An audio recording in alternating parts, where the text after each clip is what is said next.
मन कर ले भजन अंत में प्यारे पछताएगा जब सजड़ा से पंछी निकल जाएगा, जब सजड़ा से पंछी निकल जाएगा।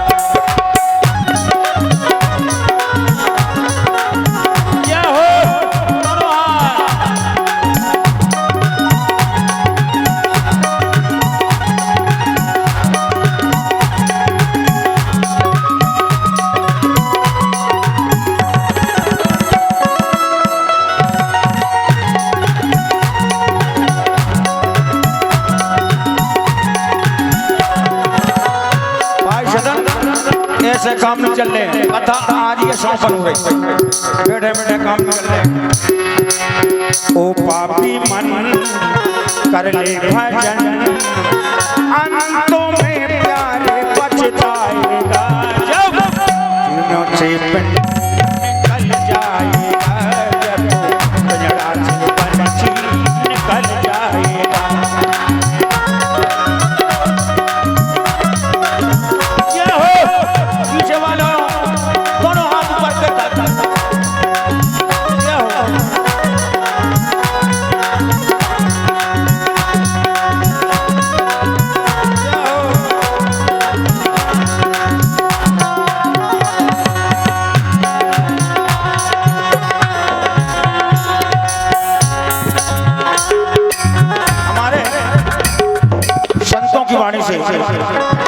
यही बात आती है, क्यों करता तू मेरा मेरा, क्यों करता तू मेरा मेरा, या कुछ भी नहीं है तेरा, कुछ भी नहीं है यहाँ पे तेरा।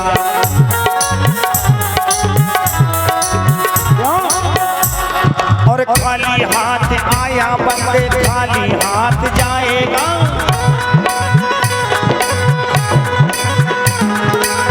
खाली हाथ आया बंदे खाली हाथ जाएगा। जैसा कर्म किया है बंदे वैसा ही फल पाएगा।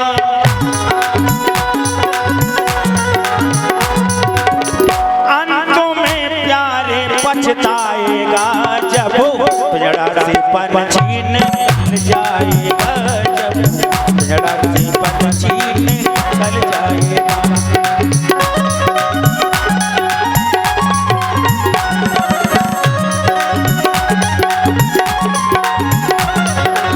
ओ पापी मन कर ले भजन, ओ पापी मन कर ले भजन अंतों में प्यारे पछताएगा,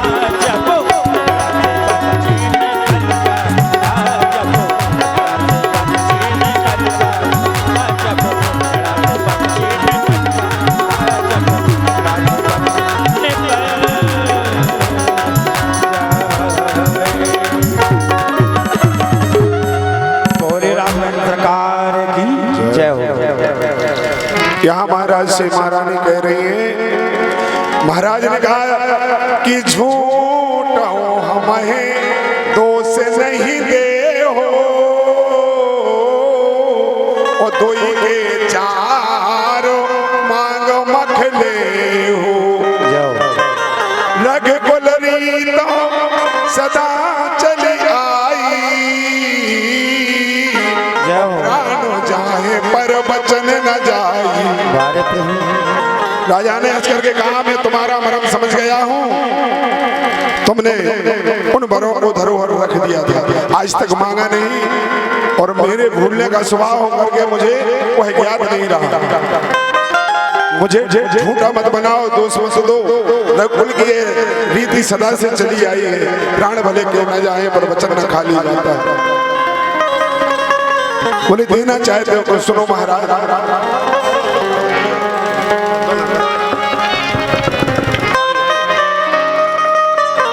सुना हो प्राण प्रिय भावत जी का, ओ देहो एक पर भर का। हे प्राण प्रिय सुनिए, मेरे मन को लुभाने वाला एक बार तो दीजिए भरत को राज तिलक। मांगू दूसरो बर कर जोरी ओ पूर्वनाथ अनुग्रह मोरी। ना दूसरा पर भी मुझे बड़े हाथ से बोल कर देते हैं। आपस भेष उसे से उदासी ओ 14 बरस राम वनवासी। तपस्वियों के वेश में उदास भाव से राम 14 वर्ष के वनवास जाएं कि कई विनय युक्त वचन सुन करके ऐसे शोक हुआ जैसे चंद्रमा का स्पर्श चकोर की किरणों से विकल हो जाता है। राजा इसी प्रकार से सूख गए और कहते हैं देवी सब पुत्र पिता को हे समान। हे देवी बात जानती है मुझे राम भरत ये त्रिभुवन नायक साक्षी है, दोनों में भेद नहीं है। पहला वर जो ने मांगा नहीं हुआ है भार मुझे, मिल जाए राज भरत को ही उत्सव सहित स्वीकार मुझे। फिर राम वनों में वास करे, वो भी 14 वर्षों को। इसमें क्या तुमने सोचा है मैं समझ नहीं पाया। रानी ले राज भरत जी को पर और कर्तव्य व्यवसाय न कर। हे राम कहूँ सा दया पात्र, इस पर तू अन्याय न कर। इतनी बात मेरी मान देवी। रानी रानी तेरा ये पति चरणों में गिर गए। महाराज कह रहे हैं देवी रानी रानी तेरा ये पति जो तेरा पूज्य देवता है, इस समय पांव पकड़ तेरे बस इतनी भीख मांगता, तपसी होकर भी दूर ना हो मुझसे आनंद धाम मेरा, मेरी इन बूढ़ी आंखों के आगे ही रहे राम मेरा। क्रोध में आकर के कहने लगती है कि गई क्या भरत आपका पुत्र नहीं है और मैं तुम्हारी पत्नी नहीं हूं, क्या मुझे खरीद कर लाए? महाराज मैं विवाहिता पत्नी हूं। उत्तर दीजिए महाराज, हाँ कहिए या ना। आप प्रतिज्ञा वाले प्रसिद्ध, आपने 2 वर कहे थे, आप भले ना दीजिए। आप क्या सोचते थे कि केकई क्या सोचा था कि केकई कोई खाने की वस्तु मांगेगी, कोई चबेना मांग लेगी? अब देश बात घर में ही है, कुछ पंचों में अपमान नहीं, तुम मुंह से एक बार कह दो दूंगा पिछला वरदान नहीं। महाराज कहते हैं देवी मोरे भरत राम दोई आखी, उस सत्य कहूं में शंकर साक्षी। हे देवी मैं 3 नेत्र वाले की कसम खा के कहता हूँ कि मुझे राम और भरत दोनों प्राणों से प्रिय हैं। फिर चाहे दाएं आंख गद्दी पर बैठे चाहे बाएं, मुझे क्या फर्क पड़ता है, सब जानते हैं। महाराज जब तुम राज अब राम राज की खबर लेकर के आए थे, उस समय तुम्हारे पैर जमीन पर नहीं टिक रहे थे। मैंने भरत को राज मांग लिया तो रोदन मचाने लगे, जमीन पर गिरने लगे। हो तो रात निवेश धर जो न राम बन जाए, यदि सुबह होते और राम बन को नहीं गए तो हो तो रात निवेश धर जो न राम बन जाए, मोर मरण राय और आयुष, मैं छत से कूद करके अपने प्राण त्याग दूंगा और मरूंगी तो दुनिया में अपयश होगा, बदनामी तुम्हारी होगी और बदनामी से अच्छा बद सोच लीजिए महाराज, अब गयो नार विश्वास। राजा का रानी कैकई से विश्वास हट गया, अब तो मानने वाली नहीं है। अब राजा कहने लगते हैं, ओ नीच बुद्धि वाली औरत, ऊंचे से मुझे गिराती है, जो सबसे हमारा जीवित है उससे तो मुझे गिराती है। हम सूर्यवंश की चादर में कालवा नहीं आने देंगे, प्राण तो अपने दे देंगे पर वचन नहीं जाने देंगे। जय हो। क्या उलझन है, वरदान न दूं तो धर्म हमारा जाता है, इस ओर राम बन जाते हैं तो प्राण सिधारे रहता है। बड़े उलझन में पड़ गए, अच्छे अवस्था में पड़ गए और सुध नहीं रही महाराज।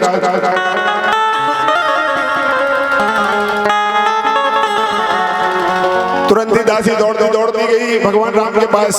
केकई ने उनकी दासी क्या मंत्रा पहुंचती है, कहती है राम भद्र जी चलिए, पिताजी बेहोश पड़े हैं। क्यों, क्या हुआ पिताजी को? वो आपके कारण। क्यों? आपको बन जाना है। किसने कहा? बोले तुम्हारी अम्मा ने कहा। कौन अम्मा ने कहा? केकई अम्मा ने कहा। तो पिताजी बेहोश क्यों हो गए? चल के देख, तुम ही देख लो। तुरंत लेकर के आते हैं। जैसे ही भगवान आए, भगवान ने कहा पिताजी को क्या हुआ? ओ मेरी मैया,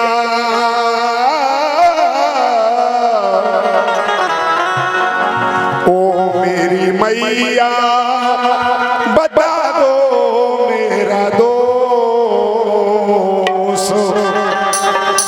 क्यों पिताजी पड़े बेहोश।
भगवान मर्यादा पुरुषोत्तम श्री राम पूछते हैं, माँ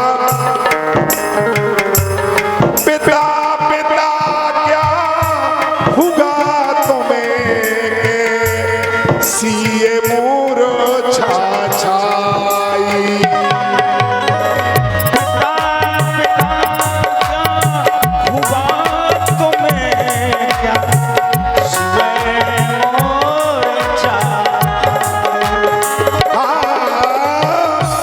किसी लोग ने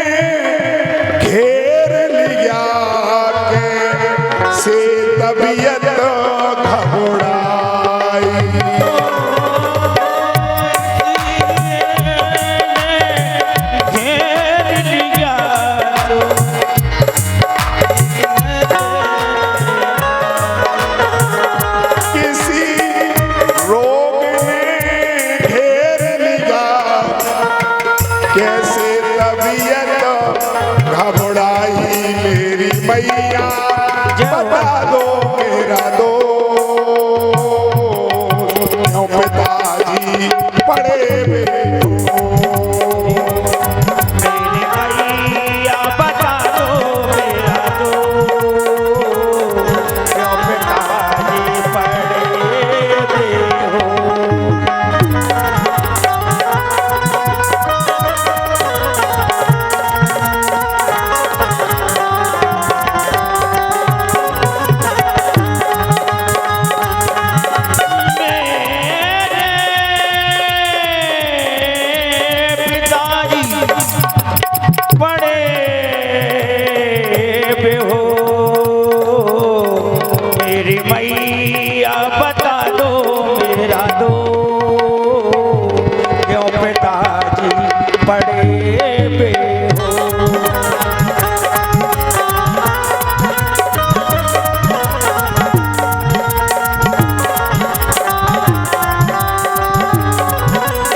जैसे ही पूछा मर्यादा पुरुषोत्तम श्री राम ने, तो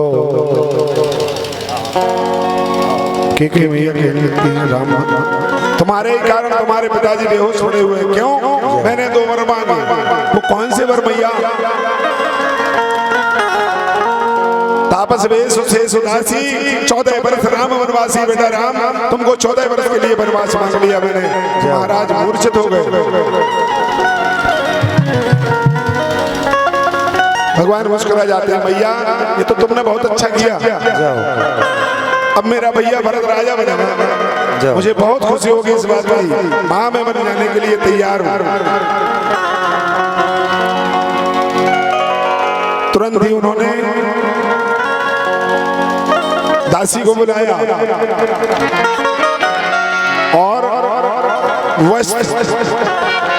वनवासी के तुरंत ही मंगाए राजसी वस्त्रों को त्याग कर कहते हैं। यहाँ मैया कौशल्या वस्त्र देख रही थी कि ये कौन सा वस्त्र हमारे राम को अच्छा लगेगा, क्योंकि अभिषेक होने वाला है। यहाँ वस्त्र छांट रही थी, देख रही थी। इतने में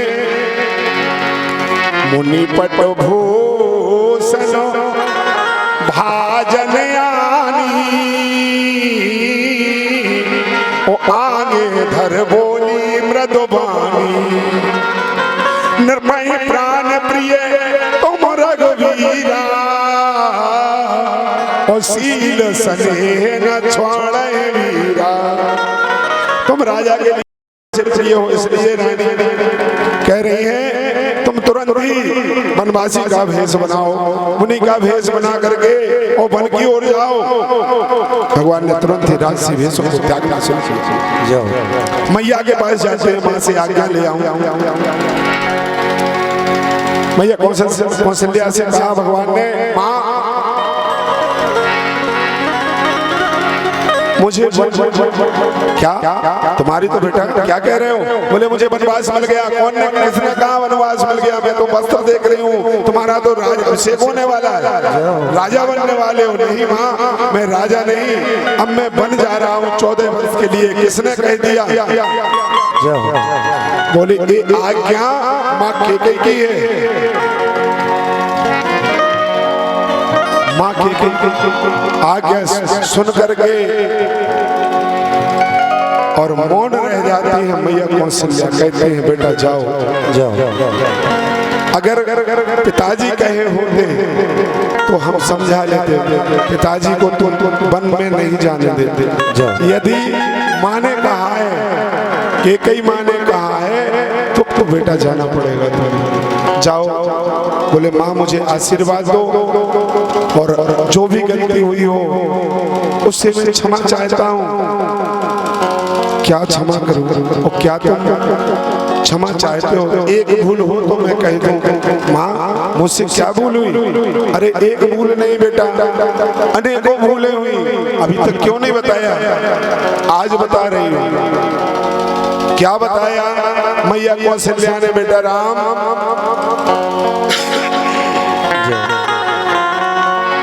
कि स्वर्ग नहीं त्यागना था। फिर आकर के आपसे मिलो।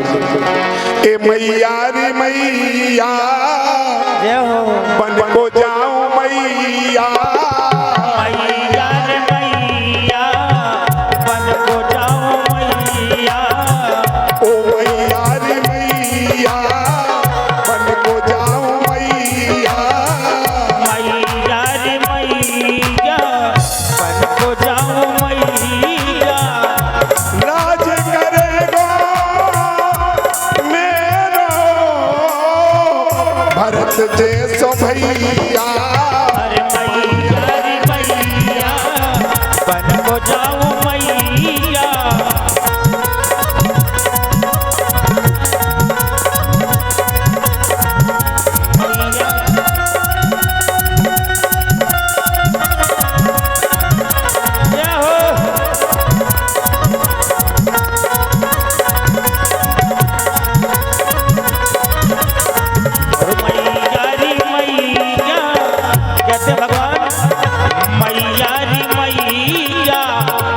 को जाऊं मैया।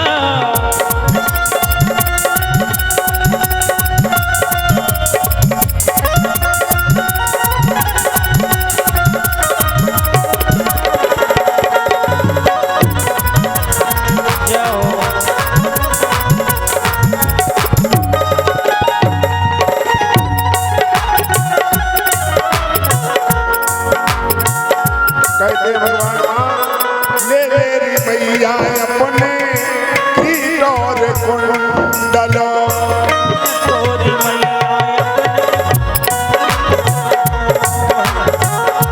चरणों में सी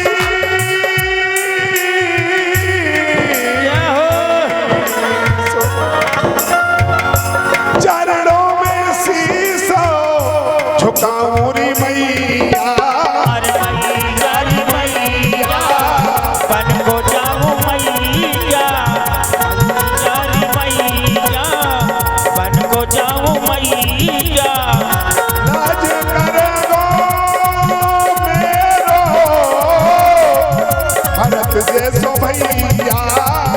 भैया रे भैया अरे मैया रे मैया बन को जाऊं मैया।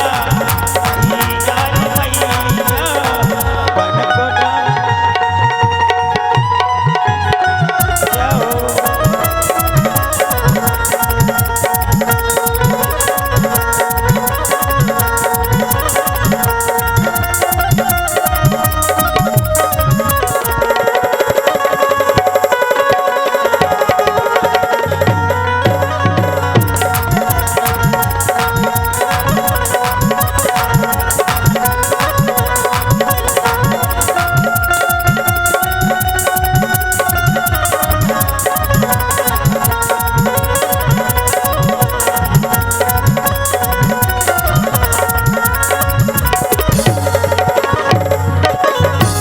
ले ले रे मैया अपने वस्त्र आभूषणों,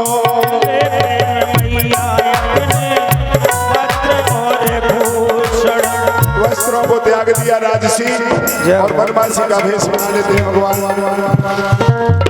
तन पर भस्म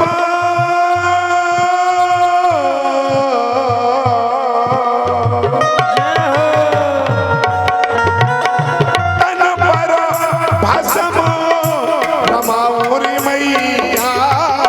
मैया रे मैया बन को जाऊं मैया। मैया रे मैया बन को जाऊं मैया।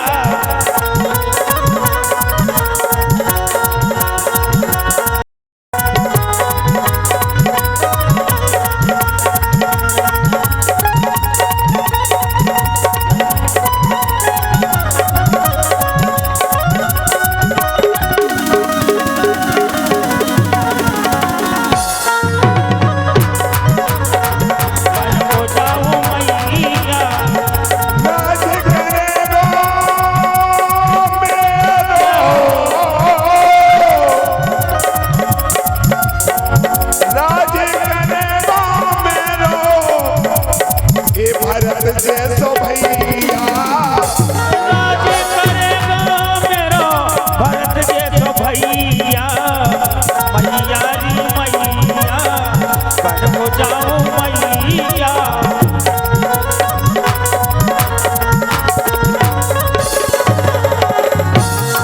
माँ कहती है बेटा सच कह रहे हो कि मैं 14 वर्ष में लौट के आ जाऊंगा। बोले माँ जिंदा रहा तो मैया आन मिलूंगा। जिंदा रहूंगा मैया दर्शन पाऊंगा। जिंदा रहा तो मैया आन मिलूंगा। जिंदा रहूंगा मैया ऐसा क्यों कहते हो बेटा राम? काल सभी को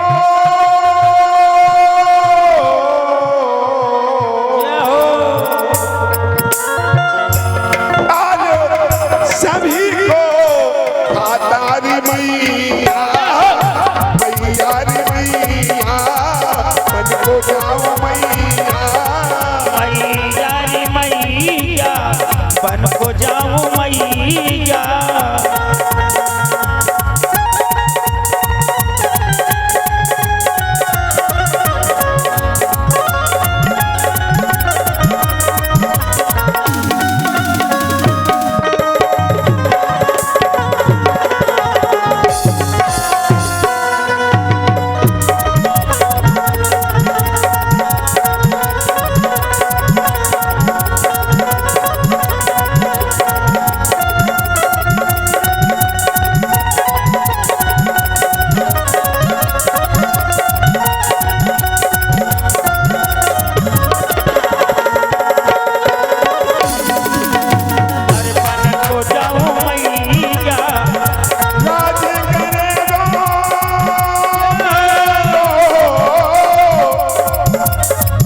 भरत जैसो भैया मैया रे मैया हो जाऊं मैया।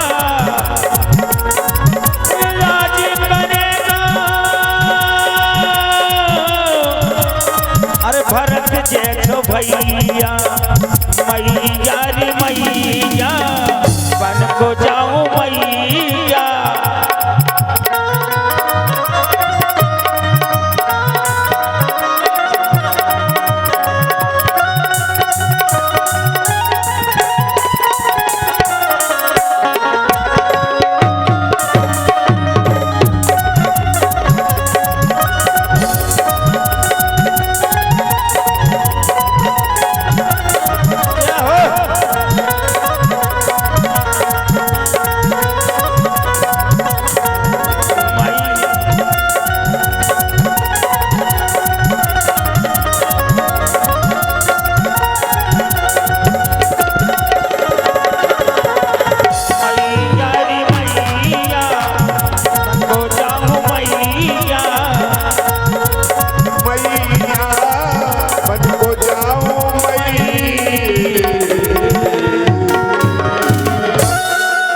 भगवान इस प्रकार से वनवासी का भेष बनाते हैं। मुनि बड़ी बड़ी बड़ी भूषण भाजन आनी आगे धर बोली मृदबानी। नृपत से ज्यादा चतुराई किसने की? मंत्रा ने। उस पर सुख नहीं देखा गया। कहा है वो वसती कहा गया कि अपने दुख से दुखी नहीं, पराये सुख से दुखी। जब जब त्रेता में ऐसा हो सकता तो क्या कलयुग में नहीं हो सकता? इसलिए सभी माताओं से कहना है कि उस समय एक मंत्रा थी, वहां नहीं चूकी। आज कलयुग है, न जाने कितनी मंत्राएं होंगी, इनसे सावधान रहना। किसी की सलाह कम मान के अपने विवेक से ही काम लेना। देखो आप याद आ गई, एक भाई था वो कभी किसी का अच्छा देखता ही नहीं था और काम भी कुछ नहीं करता था। जब जो दूसरे का बुरा सोचेगा, बुरा करेगा तो उसकी बुद्धि भ्रष्ट तो वैसे ही हो जाएगी, खुद का काम तो उससे होगा ही नहीं।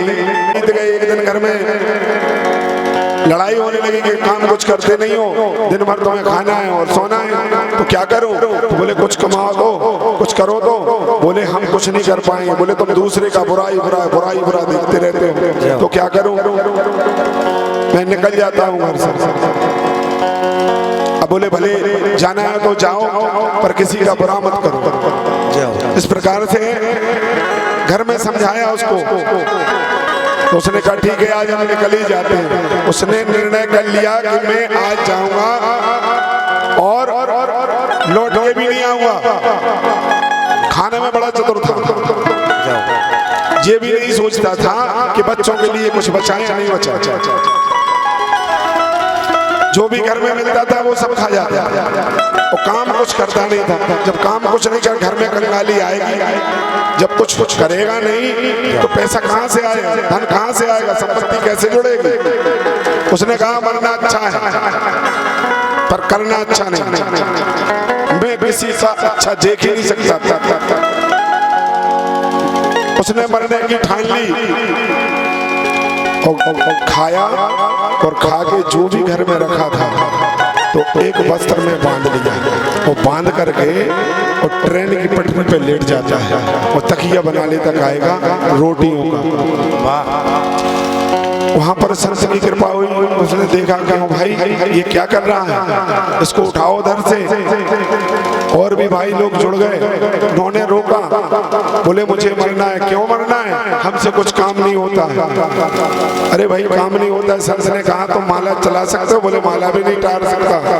बोले पूजा कर सकते, बोले पूजा भी नहीं कर सकता।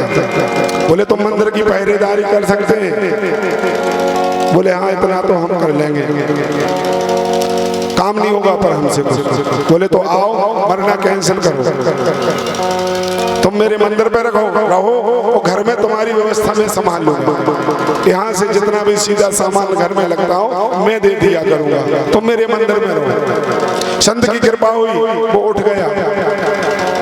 लोगों ने कहा कि कोई प्रिय वस्तु होगी, ये मर रहा था। इसका देखा वस्त्रों में क्या बना हुआ, वस्त्र खोल के देखे तो उसमें रोटी बनी। बोले भाई तुम मर रहे थे और रोटी क्यों बांधे हुए थे? अरे बोले बड़े पागल हो, ट्रेन शायद लेट हो जाती तो क्या भूखों मरता। एक दो घंटे लेट हो रही, कोहरे लग रहे, लेट हो जाते तो क्या भूखे मरते। इसलिए रोटी का इंतजाम किया, भूख लगते खाते। जब आती ट्रेन देखो तो पीती को संत ने पूरी बात संत ने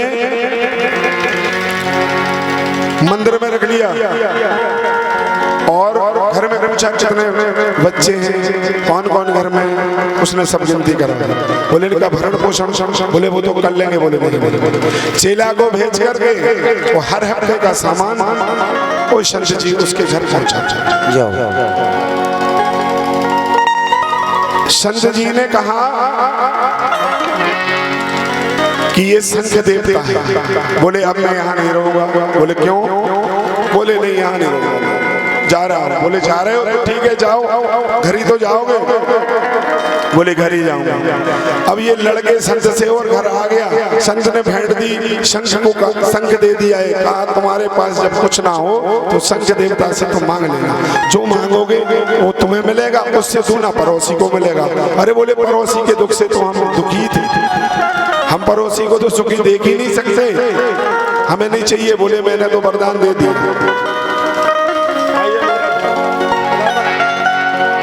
मैंने जो दिया वो लिया नहीं है, मैंने दे दिया, अब तुम रखो।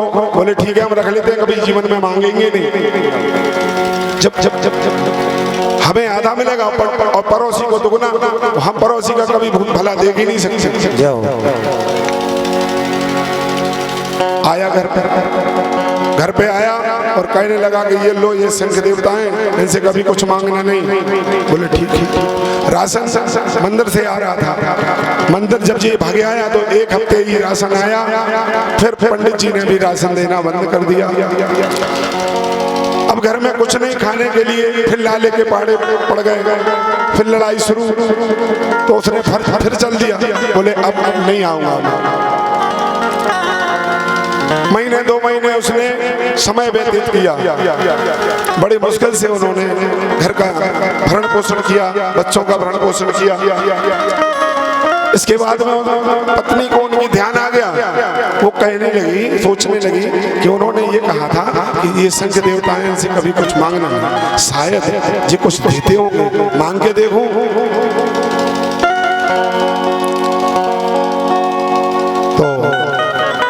उसने कहा संग देवता पूजा करके, पूजा की उसने और पूजा करके कहा संग देवता यदि कुछ देते हो तो हमारे घर में 5 किलो गेहूं आ जाए ताकि बच्चों का भरण पोषण हो जाएगा। वो तो वरदानी थी। तत्काल ही 5 किलो गेहूं इनके घर में आया और पड़ोसी के घर में 10 किलो पहुंचे। चमत्कार हो गया। उन्होंने कहा चलो ठीक है, अगर ये गए तो गए, घर में एक आसरा तो कर गए कि भोजन की प्रक्रिया तो बनी रहे। दूसरे दिन उसने स्नान किया। भगवान टूटी झोपड़ी में रहते रहते जीवन व्यतीत हो गया, मेरा 1 मंजिल मकान बन जाए। अच्छा सुंदर। तत्काल ही उनका 1 मंजिल मकान बना, पड़ोसी का 2 मंजिल बन गया। अब तो उसने कहा भगवान हमारे दरवाजे भी एक ट्रैक्टर आए तो पड़ोसी के दरवाजे पर 2 आ गया, उसके एक आए तो 2 आ गया। दुर्भाग्य की बात है वो घर में लौट के आया। उसने देखा, अरे बोले झोपड़ी से मकान बन गया। बगल में देखा 2 मंजिल। उसने देखा दरवाजे पर ट्रैक्टर। जिंदगी कट गई, कभी भोजन के लिए सामग्री नहीं जुटा पाया। पड़ोसी के घर देखा 2-2 खड़े। बोले क्यों? मैंने कहा था कि संघ से कुछ मांगना नहीं, तुमने मांगा है? बोले मांगे मरता तो क्या नहीं करता, मैंने मांग लिया। बोले कल से मैं मांगूंगा। तुमने मांग लिया, मैं कल से मांगूंगा। बोले ठीक है तुम मांगो, मुझे कोई इतराज नहीं। अब तो उसने स्नान किया। स्नान करके अगरबत्ती लगा के कहा संघ देवता यदि आप देना चाहते हो तो हमारे दरवाजे पर एक कुआं खुद जाए। उसके दरवाजे पर एक कुआं खुद गया और पड़ोसी के दरवाजे पे 2 कुआं खुद गए। दूसरे दिन उसने कहा शंख देवता यदि कुछ देते हो तो मेरी 1 आंख फूट जाए। उसकी 1 आंख फूटी, पड़ोसी की दोनों साथ। उल्टा तो उल्टा। तीसरे दिन पूजा करके कहा मेरे 1 मंजिल में आग लग जाएगा। इसके 1 मंजिल में आग लगी, पड़ोसी के 2 मंजिल में धाए धाए बढ़ने लगा। अब पड़ोसी चिल्ला के भगा, आंखों से हीन हो गया, जाकर के कुआं में सत्यानाश करवा दिया। यहाँ के कहने मंथरा के कहने पर जो राजअभिषेक होना था, जो उत्सव अयोध्या में मनाया जा रहा था, उसमें क्या कर दिया? वनवास के लिए तैयारी करी। तो किसने करवाई? मंथरा। तो मंथराओं से वचना अति आवश्यक है, ध्यान देना। हाँ सच में 100 रुपया श्री बंधु प्रजापति सनोरी वालों की ओर से चलती कथा में भगवान की कथा को सुनकर के, हमारे व्यास जी की मधुर वाणी को सुनकर के दान स्वरूप देते हैं। भगवान सदा खुश रखे। 101 रुपया श्री प्रागीलाल प्रजापति खैराडांग वालों की ओर से इसी संवाद के ऊपर बड़े खुश होकर के देते हैं। भगवान के सदा खुश रखे। धन्यवाद। देखो आप